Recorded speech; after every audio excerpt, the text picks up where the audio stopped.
امریکی صدر Donald Trump کے اقتدار سنبھالنے سے پہلے ہی ان کی دھمکیاں کام کر رہی ہیں۔ حال ہی میں ڈونلڈ ٹرمپ نے اعلان کیا تھا کہ وہ اقتدار میں آ کر چین کے ساتھ ساتھ میکسیکو اور کینیڈا، جو امریکہ کے ہمسایہ بھی ہیں، پر تجارتی ٹیرف میں اضافہ کریں گے۔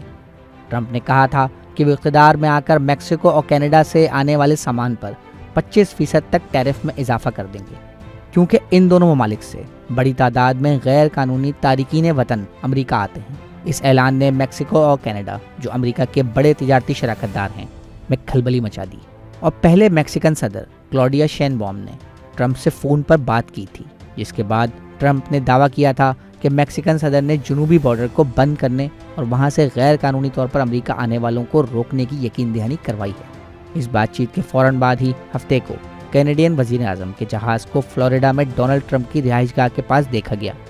اس خبر کے سامنے آنے کے فوراً بعد ہی کینیڈین حکومت نے اس بات کی تصدیق کر دی کہ ڈونلڈ ٹرمپ اور جسٹن ٹروڈو کے درمیان مارا-لاگو میں ملاقات ہوئی، جہاں دونوں نے ساتھ کھانا کھایا۔ موجودہ امریکی صدر جو بائیڈن نے بھی کینیڈا اور میکسیکو پر اضافی ٹیرف کی مخالفت کی تھی اور کہا تھا کہ اس کا کوئی فائدہ نہیں بلکہ الٹا نقصان ہی ہوگا۔ کینیڈا بڑی مقدار میں امریکہ کو خام تیل برآمد کرتا ہے۔ ڈونلڈ ٹرمپ کی اس دھمکی کے بعد کینیڈا کی آئل مارکیٹس میں کھلبلی مچ گئی تھی، اور اس بات کے خدشات ظاہر کیے جا رہے ہیں کہ اگر یہ صورتحال پیدا ہوتی ہے تو اس کے منفی اثرات کینیڈا کی جاب مارکیٹ پر بھی پڑ سکتے ہیں۔ مزید نیوز اپ ڈیٹس اور ڈیجیٹل سٹوریز کے لیے سبسکرائب کریں ڈان نیوز پاکستان۔